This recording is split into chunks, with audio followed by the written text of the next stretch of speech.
pemiliknya apa namanya yang berkuasa di RSPKB bisa masuk ke kondisi, tetapi saya bisa bertemu dengan anak-anak sama-sama berdoa itu sudah luar biasa. Nah, Bapak Ibu yang kasih Tuhan, hari ini saya akan mengajak Bapak Ibu untuk merenungkan sebagian kebenaran firman Tuhan tentang kematian dalam iman kepada Kristus. Sebenarnya berbicara kematian, semua orang pasti mengalami ketakutan, benar tidak? Nah, Bapak Ibu kasih Tuhan, tetapi kata kematian ini semua orang itu akan mengalami, tidak bisa dielakkan. Semua makhluk hidup akan mengalami yang namanya kematian.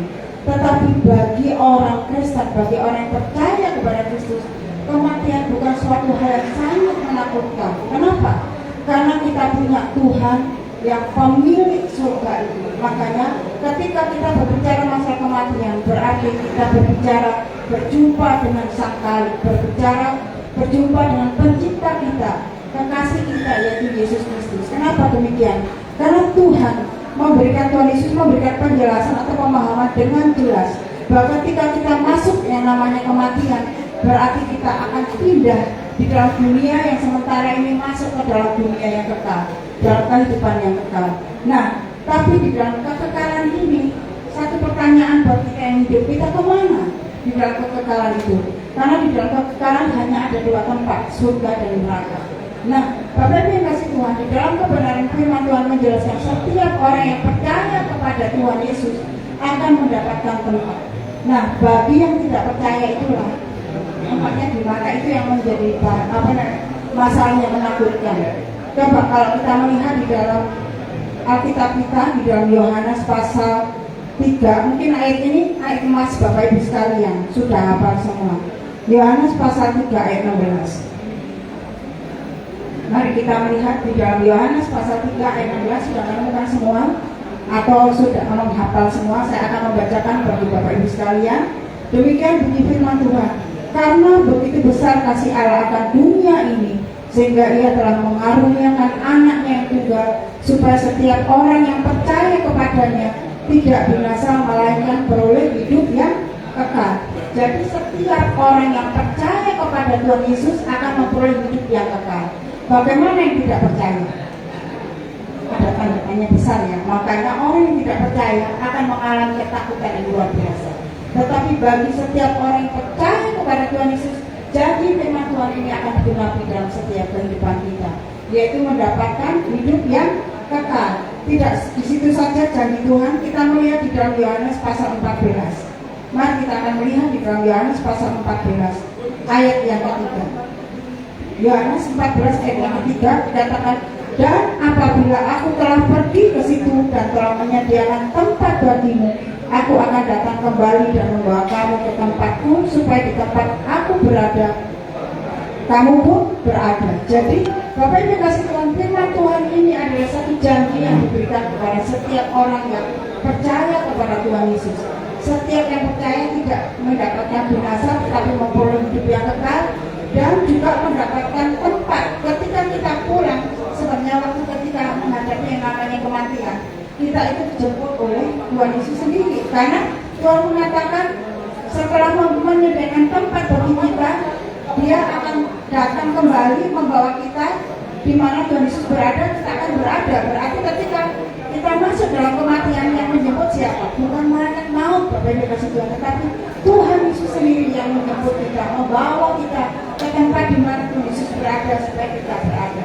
Nah, Bapak Ibu kasih Tuhan, oleh sebab itu kematian bukan hal satu yang sangat menakutkan, tetapi kematian adalah sebagai pintu menuju kehidupan yang kekal. Karena semua orang akan masuk ke dalam kekekalan, tidak ada satupun yang tidak masuk ke dalam kekekalan. Saya pernah mendengar salah satu jemaat, sekarang orangnya sudah meninggal sih. Waktu itu kami pelayanan kedukaan dan kakaknya yang meninggal. Ya. Terus dia mendekati saya waktu di pemakaman itu. Bu Maria, saya kalau lihat kakak saya ini, saya mau, kenapa tante? Saya bilang gitu. Saya nggak mau mengalami kematian, terus saya maunya diangkat sama Tuhan.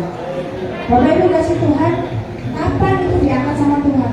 Dia takut mengalami kematian. Saya tidak menyalahkan beliau karena kalau dia mengalami ketakutan, tetapi dia nggak mau mati, tetapi maunya diangkat sama Tuhan.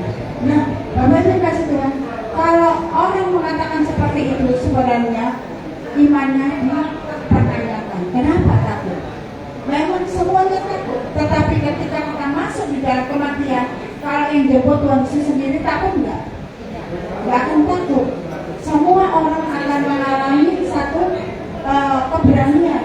Beberapa kali saya mengunjungi oma-opa karena kebetulan saya menangani di gereja, menangani lansia. Beberapa kali saya mengunjungi oma-opa yang sudah usianya 80 sekian dan sampai 90-an gitu, selalu ngomong begini, saya kok nggak pulang-pulang ya Tuhan, kok nggak jemput-jemput saya. Pernah ada yang namanya Oma Win, itu umurnya sudah 99 tahun waktu kami mengunjungi beliau, dan yang luar biasanya beliau itu dari tim besok yang datang mengunjungi dia itu apa semua namanya, nggak pikun itu luar biasa. Karena apa? Kuncinya dia senang baca Alkitab, makanya kalau nggak mau pikun baca Alkitab ya. Di sini ada yang nggak baca Alkitab kan? Nah kalau nggak mau pikun baca Alkitab, karena Oma Win ini adalah satu fakta. Ketika kami datang, beliau itu kami datang itu nggak sedikit orangnya, 10 orang, satu mobil kami bawa mobil Airbag itu mengunjungi beliau dengan Pak Werder Hana yang ada di Ciputat. Dia apa satu-satu saya katakan, tante saya siapa? Dia sebutkan nama saya. Terus satu-satu dia bilang, satu-satu disebutin semua. Dan dia masih bisa nguping, bisa menceritakan teman-temannya yang aneh-aneh gitu. Nah, saya sangat diberkati sekali dengan beliau kalau kami sharing. Dan ketika kami ngobrol-ngobrol dia ngomong begini, saya sebenarnya sudah capek. Kenapa? Tuhan nggak panggil saya. Nah, Bapak ini kasih Tuhan, orang yang dekat sama Tuhan waktu mengalami kematian dia tidak takut, malah dia bilang kok nggak panggil saya. Beberapa kali saya menemui oma-oma itu sering kali berkata seperti itu. Bagaimana kita yang ada di sini takut? Pasti takut ya. Nah, tapi satu hal catatan yang perlu kita garis bawahi, kalau Tuhan Yesus sendiri yang menjemput kita tidak usah takut. Karena saya di sini ada beberapa temannya Pak Manomer yang ibadah di Perusin, ada saksinya.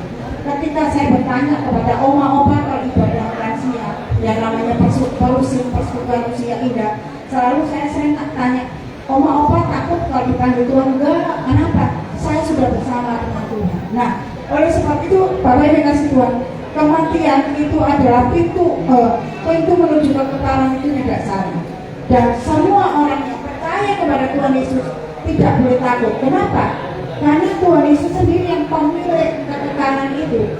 Dan ketika kita bersama dengan Dia, kita tidak masuk di dalam kekekalan yang menakutkan, yaitu neraka. Tetapi kita bersama-sama dengan Bapa di surga, di rumah Bapa di surga yang begitu luar biasa nyaman, lebih indah daripada yang ada di dunia. Air mata penderitaan sudah tidak ada. Kenapa? Karena kita bersama dengan Sang Pemilik kekekalan itu, yaitu Yesus Kristus. Nah, Bapak Ibu kasihkan bagian yang kedua, yaitu kematian sebagai persekutuan dengan Kristus. Jadi ketika kita masuk di dalam kematian itu adalah sebagai satu persekutuan dengan Kristus. Kenapa? Karena Dialah sebagai kebangkitan dan hidup. Kita buka di dalam Yohanes pasal 11. Kita akan melihat kembali di dalam Alkitab kita, di dalam Injil Yohanes. Bentar ya. Injil Yohanes pasal yang ke-11, ayatnya yang ke-25 sampai 26. Sudah ketemu? Pasal 11 ayat 25 dan 26. Saya akan bacakan bagi Bapak Ibu sekalian. Yohanes 11 ayat 25 sampai 26. Jawab Yesus, akulah kebangkitan dan hidup. Barang siapa percaya kepadaku, ia akan hidup walaupun ia sudah mati. Dan setiap orang yang hidup dan yang percaya kepadaku tidak akan mati selama-lamanya. Percayakah engkau akan hal ini? Jawab Marta, Di sini ayat 26 saya ulangi. Dan setiap orang yang hidup dan yang percaya kepadaku tidak akan mati selama-lamanya. Percayakah engkau akan hal ini? Bapak Ibu kasih Tuhan, ini ayat firman Tuhan meneguhkan saya dan Bapak Ibu sekalian. Setiap orang yang percaya kepada Tuhan Yesus tidak akan mati untuk selama-lamanya.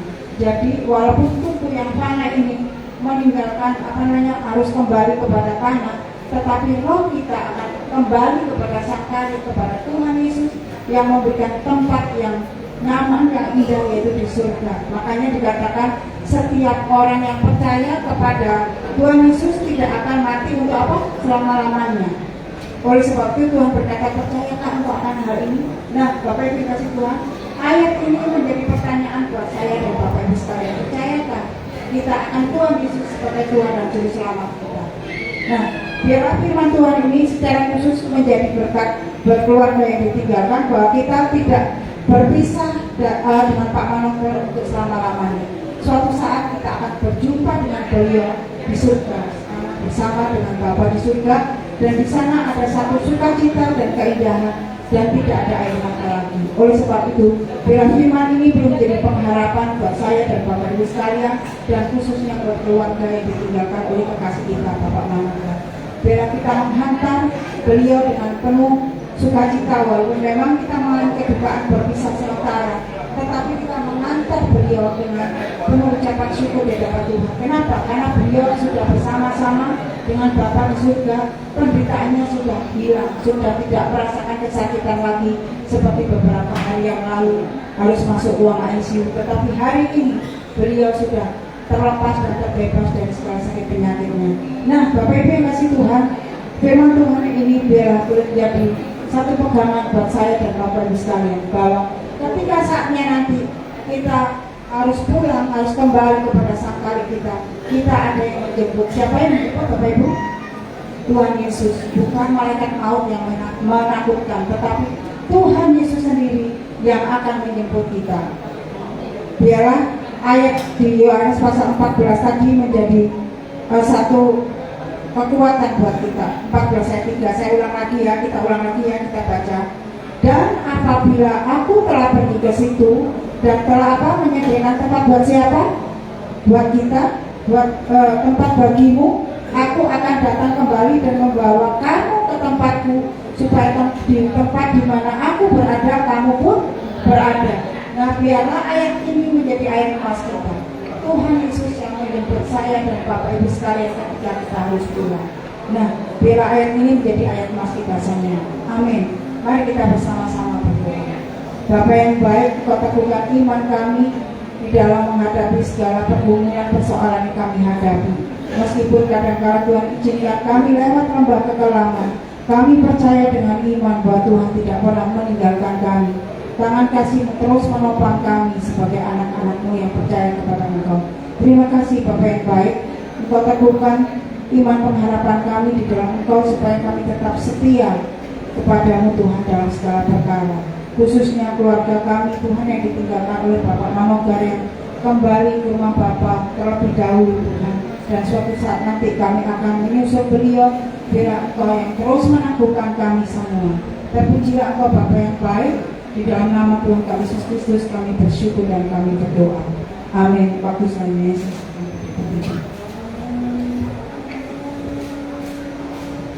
Terima kasih untuk kepada firman Tuhan yang sudah disampaikan oleh Pendeta Maria pada malam hari ini. Bapak Ibu Saudara, sebelum ibadah kita akan tutup, mungkin ada kesempatan dua kata-kata dari pihak keluarga. Ada yang mau menyampaikan?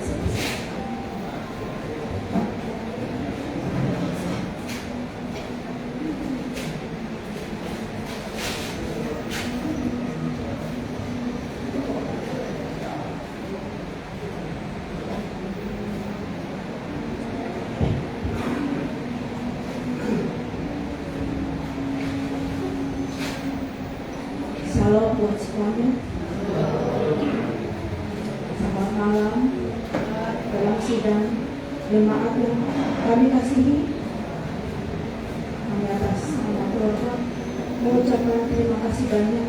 Begitu banyak perhatian kepada kami, mulai dari Pak Manogar di rumah sakit sampai saat ini.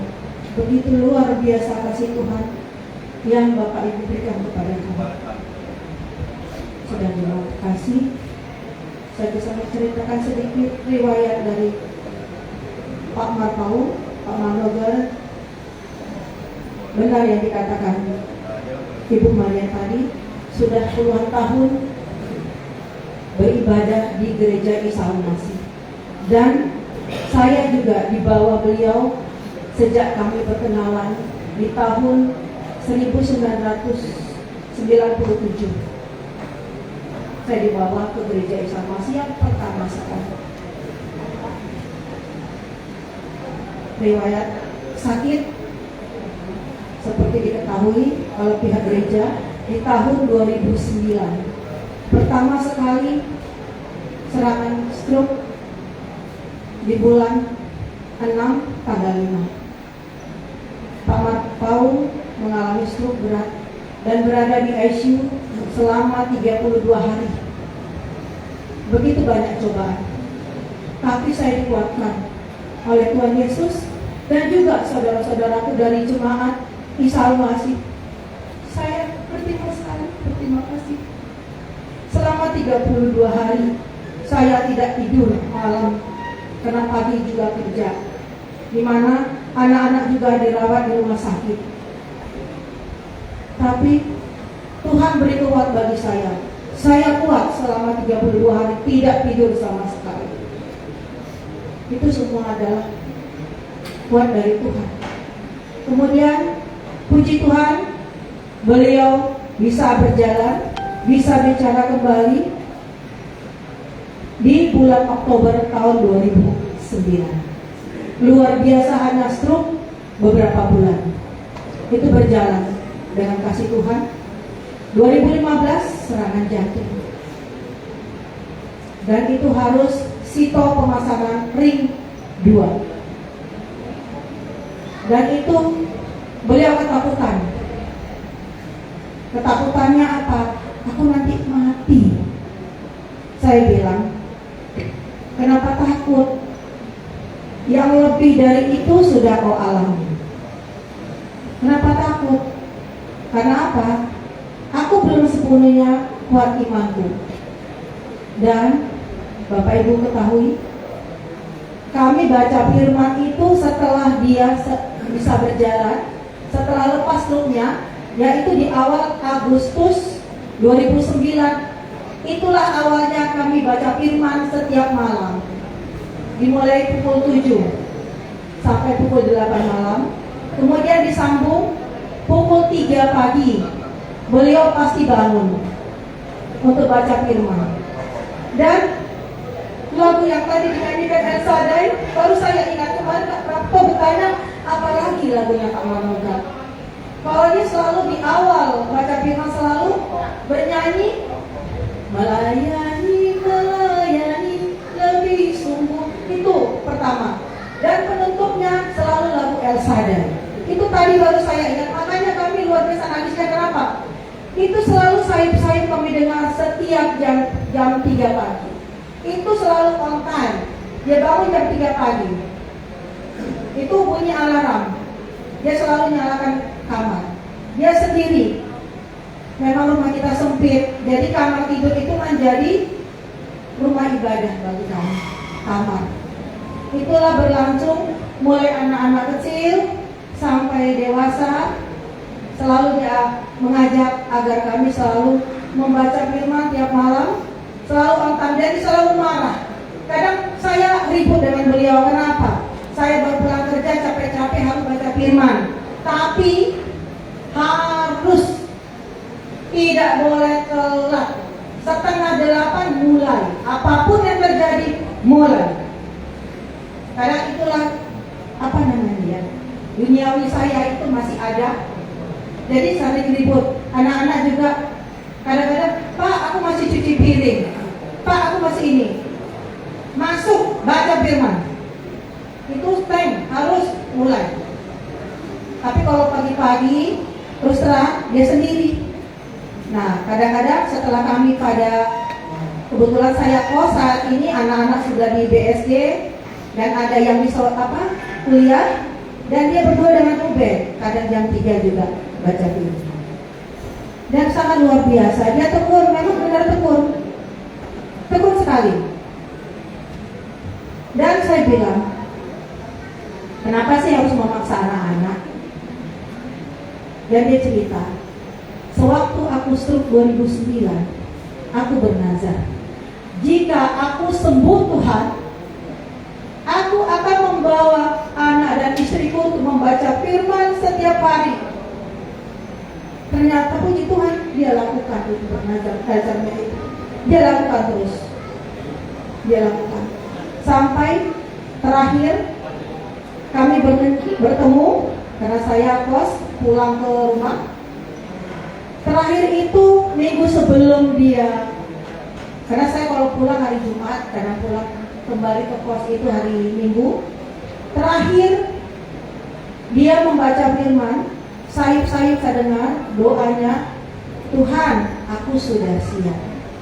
Saya nggak tahu siap apa. Itu hari Jumat jam 3. Hari Sabtu aku sudah siap. Saya nggak tahu siapnya apa.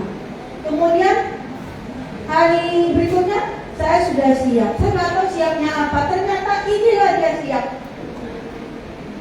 Itu saya nggak tahu. Dan saya kembali ke kos.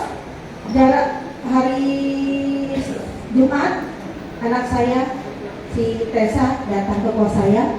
Ma, aku nginap sini ya. Terus bapaknya bilang, nggak apa-apa, Tessa nginap di situ. Biasanya kan dia suruh pulang kamu, gitu kan. Nah kali ini dia izinkan nginap di tempat saya. Besok harinya pulang hari Sabtu, ya. Nah dia balik lagi, bawa itu sarung 2 sama jeruk kecil-kecil 6. Saya bilang, kamu ngapain? Ya aku disuruh bapak ngantar ini katanya.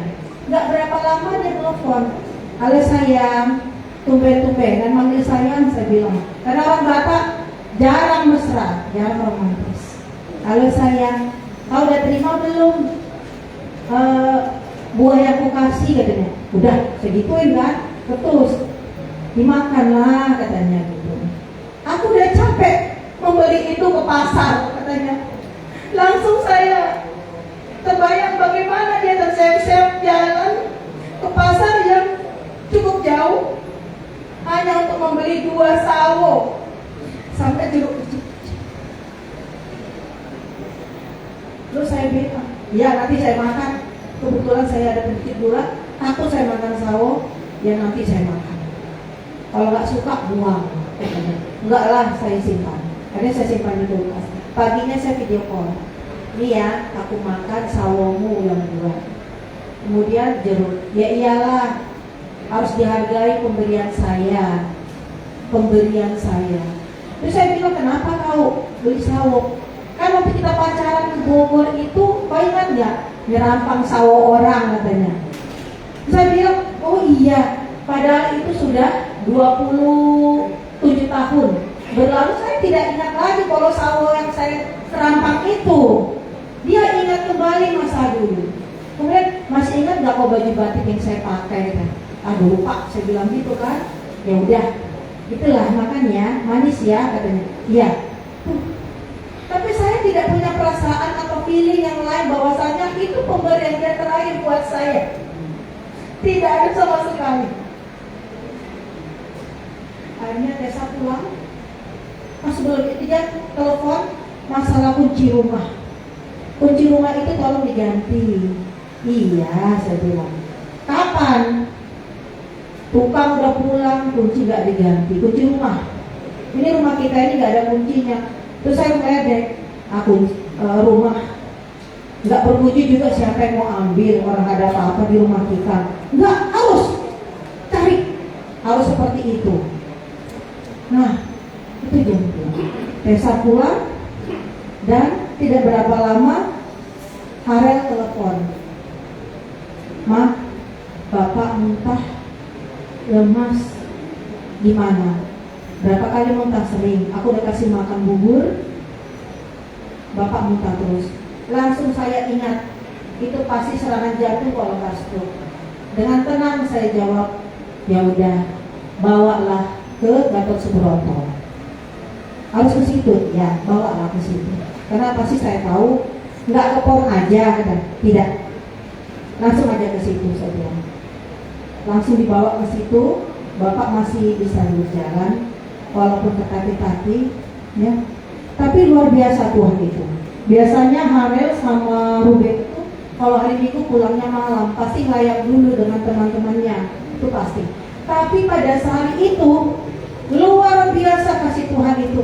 Mereka digerakkan untuk pulang di sore hari. Jadi masih sempat lihat bapaknya dalam keadaan lemas. Coba kalau tidak ada orang di rumah, dia dari kamar mandi ke depan, kalau jatuh bagaimana? Itu. Kemudian sampai di rumah sakit saya temuin, dia masih bicara gitu. Saya ketemu, langsung tarik tangan saya di gulung, nggak dilepas. Terus saya bilang, ih kamu udah ngompol, saya gituin. Baru dia lepas. Terus saya gini, apa yang sakit? Nggak ada. Terus dia bertanya, mana dompet? Mana dompet? Nah waktu dia katakan mana dompet, mulai ada apa ya, nenek-neneknya. Terus, aduh gimana nih? Terus minta 5.000. Saya cari dalam dompetnya nggak ada. Memang saya bilang ini dompetnya, nggak hilang. Saya cari nggak ada 5.000. Saya mau ngambil uang 5.000 seperti dibilang susah, kasih aja 5.000, suruh digenggam supaya katanya tidak kepikiran. Saya baru berbalik badan, ternyata Pak Mano udah kejam. Posisi kejam, dan setelah kejamnya 2 kali langsung dia ngorok. Langsung saya teriak, baru dibawa ke dalam, baru dilihat ternyata tensinya 279, diastolnya 123. Langsung saya berpikir, ini kejadian persis seperti kakaknya. Persis, pasti ini pendarahan udah mengenai batang otak. Dan dokter mengatakan, Bu, keadaan Bapak seperti ini, kami harus melaksanakan bedah secara psiko. Silakan Pak Dokter, apapun itu yang terbaik buat suami saya, lakukan segera. Bu, resikonya 2. Operasi berjalan lancar, tapi Bapak cacat seumur hidup, tidak bisa apa-apa, atau berulang. Apapun itu saya siap. Betul ya Bu? Kemudian tanda tangan. Nah, itu saya suruh anak-anak panggil Kak Prapto.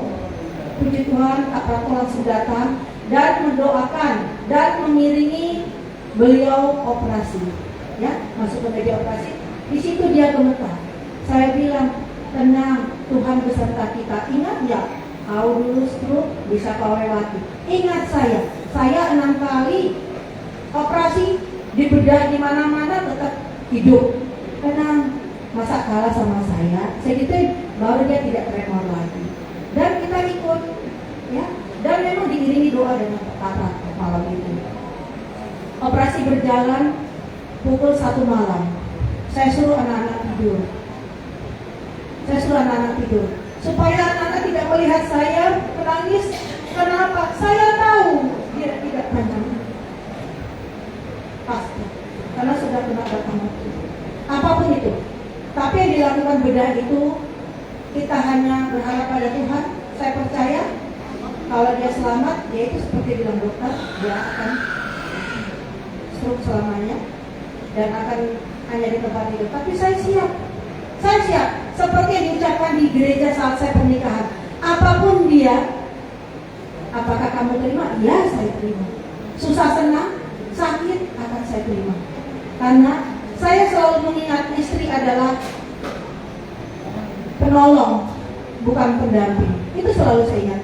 Istri adalah penolong, bukan pendamping. Kalau pendamping hanya dampingin, tapi kalau menolong, dia penolong di saat apapun juga. Nah, di situ saya menangis, Tuhan, maafkan aku.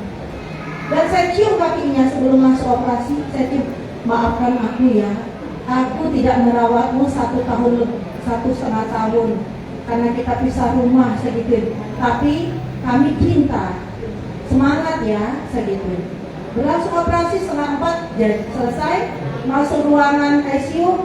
Di situ saya yakin dia tidak panjang umur, kupingnya sudah turun. Kupingnya ada. Di situ saya tidak cerita ke anak-anak, cuma saya bilang kita harus siap.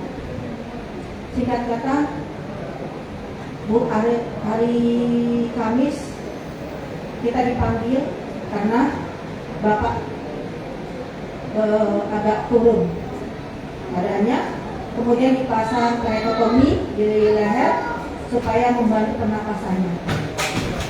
Karena kami yakin apapun itu untuk menyelamatkan suami saya lakukan. Seperti yang saya bilang dari awal, Bu, walaupun itu dipasang, kita tidak bisa, kita hanya berharap pada Tuhan. Ya. Hari Sabtu pagi ke hari Jumat, saya diajarkan untuk membersihkan. Katanya harus dibawa pulang. Terus saya berpikir kenapa dibawa pulang? Saya maunya suami saya pulang dalam keadaan bisa duduk, paling tidak duduk aja. Nah, kemudian saya keluar, saya berpikir bagaimana ini Tuhan, suami saya sendiri nanti di rumah.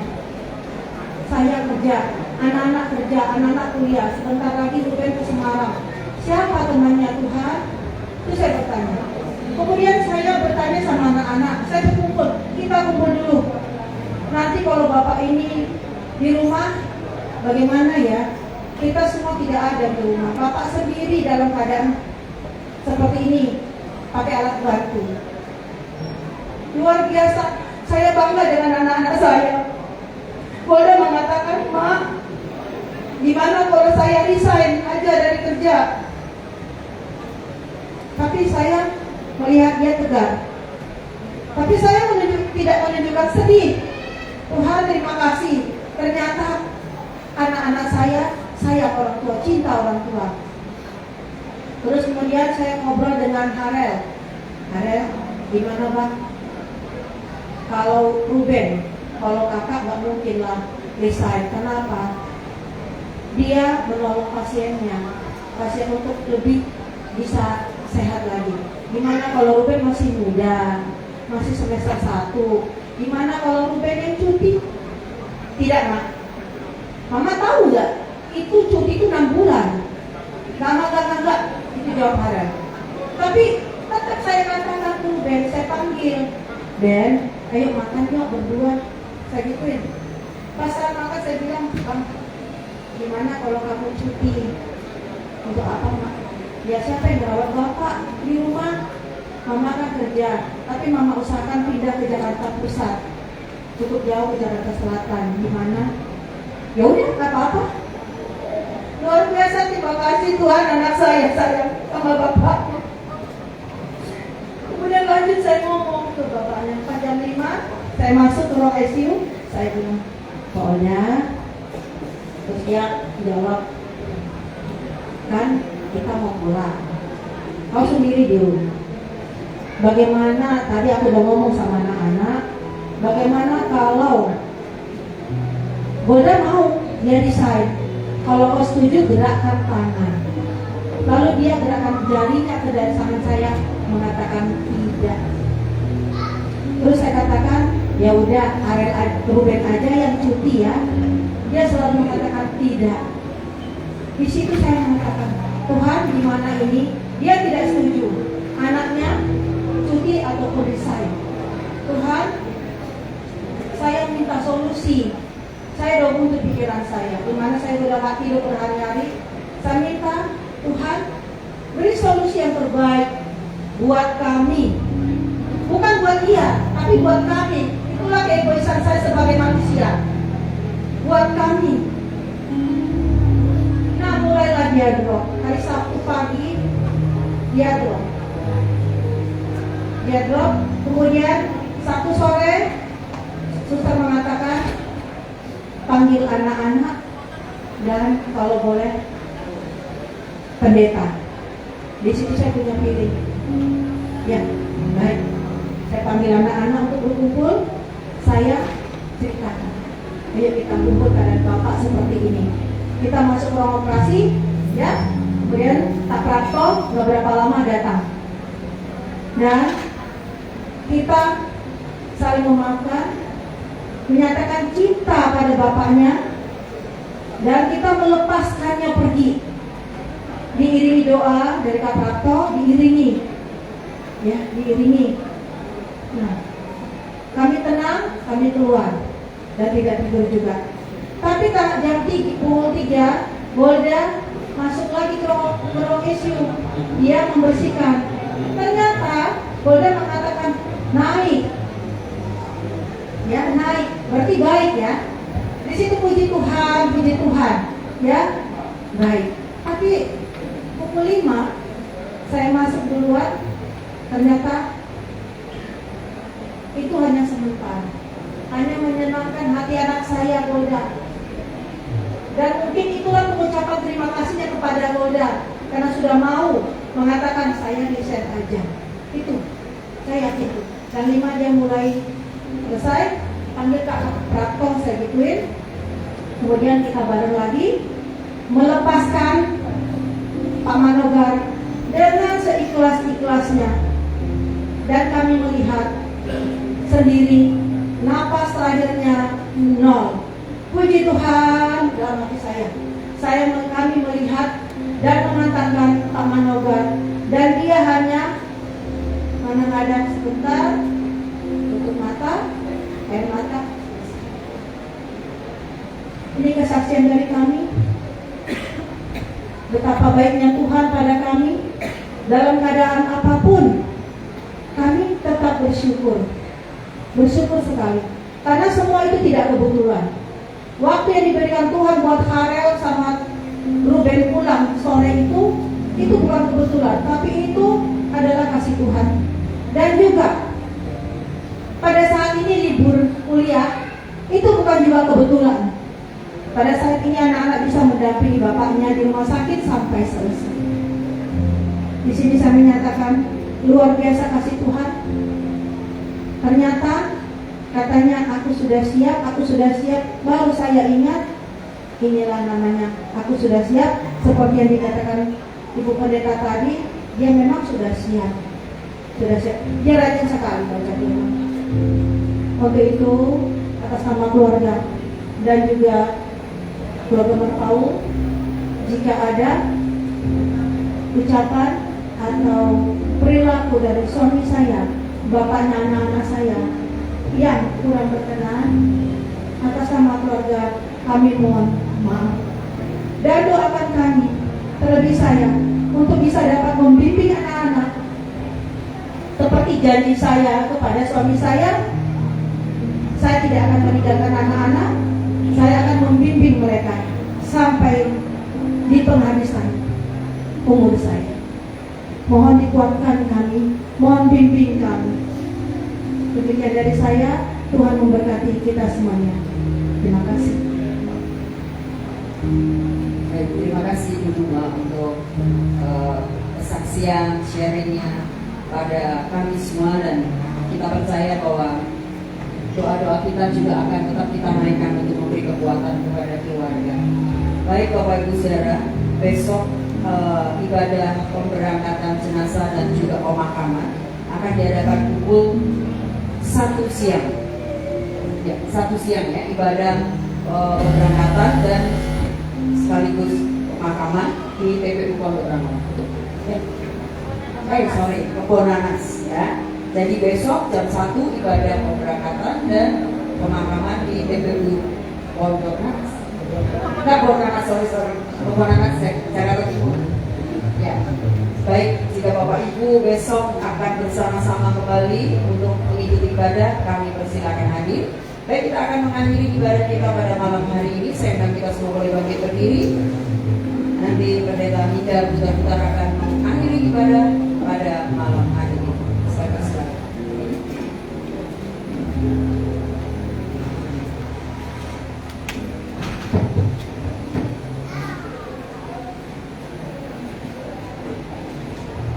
Terima kasih Tuhan untuk anugerah Tuhan bagi kami, untuk pertolongan Tuhan di masa-masa berkah ini untuk keluarga duka. Terima kasih untuk kesaksian yang boleh diberikan, sehingga kami semua bisa mendengar sungguh luar biasa Tuhan berkarya dalam kehidupan almarhum bersama dengan keluarga. Terima kasih Tuhan kalau setiap hal yang boleh terjadi dalam hidup almarhum maupun keluarga, semua karena Tuhan, semua karya Tuhan, menjadi sebuah legacy, menjadi sebuah warisan iman bagi setiap kami boleh meneladaninya Tuhan. Dan biarlah kami sebagai anak-anak-Mu terus memandang Tuhan Yesus sebagai Tuhan dan Juru Selamat kami. Kami bisa melihat sungguh sangat luar biasa Tuhan berkarya dalam hidup ini. Oleh karena itu Tuhan, saat kami pada malam hari dalam ibadah penghiburan ini, kami terus mendukung keluarga duka. Kiranya Tuhan, ya Tuhan Yesus, ya Roh Kudus, turunkanlah damai sejahtera-Mu yang melampaui segala akal, turun dalam hati dan pikiran keluarga duka saat ini, memberikan kekuatan, memberikan kesegaran, memberikan damai sejahtera. Kami yakin dan percaya Kau tidak meninggalkan keluarga kami. Engkau senantiasa bersama-sama dengan mereka, dan Engkau yang menyertai mereka. Demikian juga setiap kami jemaat Tuhan. Biarlah saat ini kami pulang ke rumah kami masing-masing dengan perlindungan Tuhan yang sempurna. Mari kita arahkan hati dan pikiran kita tertuju kepada Tuhan Yesus, dan terimalah berkat-Nya. Kasih karunia yang berlimpah-limpah daripada Allah Bapa, cinta sayang yang tidak berhenti daripada Tuhan Yesus Kristus, persekutuan dan komunikasi yang kita senantiasa dengan Roh Kudus turun atas kita sekalian dari sekarang sampai Maranatha. Amin. Bapa, terima kasih. Bapa, terima kasih.